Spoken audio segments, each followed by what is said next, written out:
Salam bahagia buat pemirsa Jarak Pos Bali TV dimanapun Anda berada. Saya Dina Ayu kembali hadir menyampaikan kabar teranyar buat pemirsa.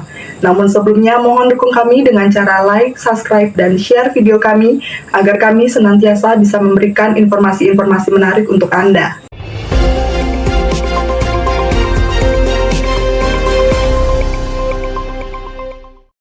Perang saudara di Sudan pecah sejak 15 April 2023 lalu. Korban jiwa berjatuhan, ada ratusan nyawa melayang dari pertempuran sengit itu. Lalu bagaimana nasib ratusan WNI yang tinggal di Sudan? Berikut liputannya.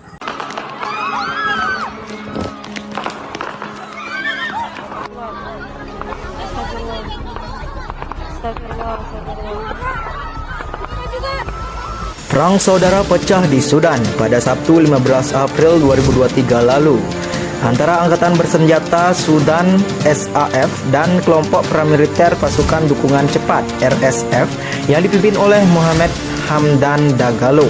Akibat pertempuran sengit tersebut, Sabtu WNI dikabarkan menjadi korban. Untuk menghindari jatuhnya korban di kalangan WNI, pemerintah Indonesia melalui Kementerian Luar Negeri langsung melakukan evakuasi terhadap ratusan WNI. Ratusan WNI yang tinggal di Sudan dikabarkan berhasil dievakuasi dengan selamat pada hari Senin 24 April 2023. Bahkan proses evakuasi ratusan WNI tersebut telah berlangsung sejak Minggu 23 April 2023. Keterangan resmi dari Kemenlu RI, evakuasi WNI tadi pagi merupakan evakuasi tahap pertama. Sementara evakuasi tahap kedua akan dilakukan segera, di mana ratusan WNI yang didominasi mahasiswa masih terjebak di Sudan. Untuk lebih jelasnya, berikut keterangan resmi dari Kementerian Luar Negeri. Pada pukul 01.00 dini hari waktu setempat atau pukul 6 pagi waktu Indonesia bagian Barat pada hari ini, 538 WNI telah tiba dengan selamat di kota Port Sudan yang terdiri dari perempuan 273, laki-laki 240 dan balita 25 orang. WNI yang dievakuasi sebagian besar adalah mahasiswa Indonesia, pekerja migran Indonesia, karyawan perusahaan Indofood dan staf KBRI beserta keluarganya. Ini adalah evakuasi tahap 1 yang dipimpin langsung oleh Dubes RI di Khartoum. Evakuasi dilakukan dengan menggunakan bus sebanyak 8 buah dan 1 minibus KBRI. Evakuasi tahap 1 ini berangkat dari Khartoum pada Minggu tanggal 23 April pukul 8.00 waktu setempat atau 13.00 waktu Indonesia Barat.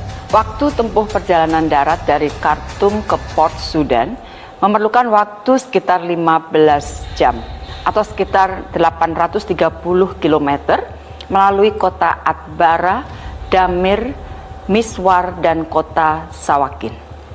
Terdapat sekitar 15 pos pemeriksaan sepanjang perjalanan. Saat ini, 538 WNI tersebut sedang beristirahat di rumah persinggahan di Port Sudan sebelum keberangkatan menuju Jeddah melalui jalur laut. Rencana awal, seluruh WNI akan dievakuasi dengan memanfaatkan gencatan senjata yang ada.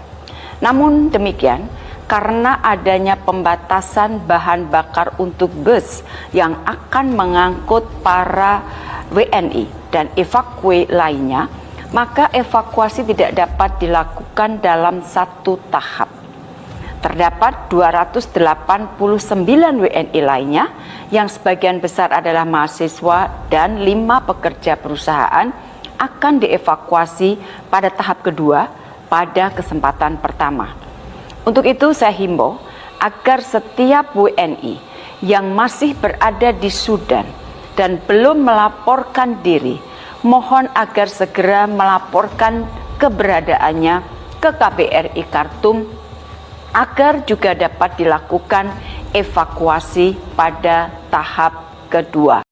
Pertempuran sengit pecah di Sudan pada Sabtu 15 April antara Angkatan Bersenjata Sudan SAF dan kelompok paramiliter pasukan dukungan cepat RSF yang dipimpin oleh Mohamed Hamdan Dagalo. Keduanya adalah mantan sekutu, tetapi ketegangan di antara mereka muncul selama negosiasi untuk mengintegrasikan RSF ke dalam militer negara tersebut sebagai bagian dari rencana untuk memulihkan pemerintahan sivil. SAF dan RSF telah menyatakan bahwa mereka siap membantu mengevakuasi warga negara asing. Menurut Organisasi Kesehatan Dunia atau WHO, lebih dari 420 orang tewas dan 3.700 terluka dalam pertempuran itu. Dan di lapangan situasi kemanusiaan semakin memburuk. Redaksi Jarak Pos Bali TV, reporter Dina Ayu mengabarkan. Jarak Pos TV, bersama membangun bangsa.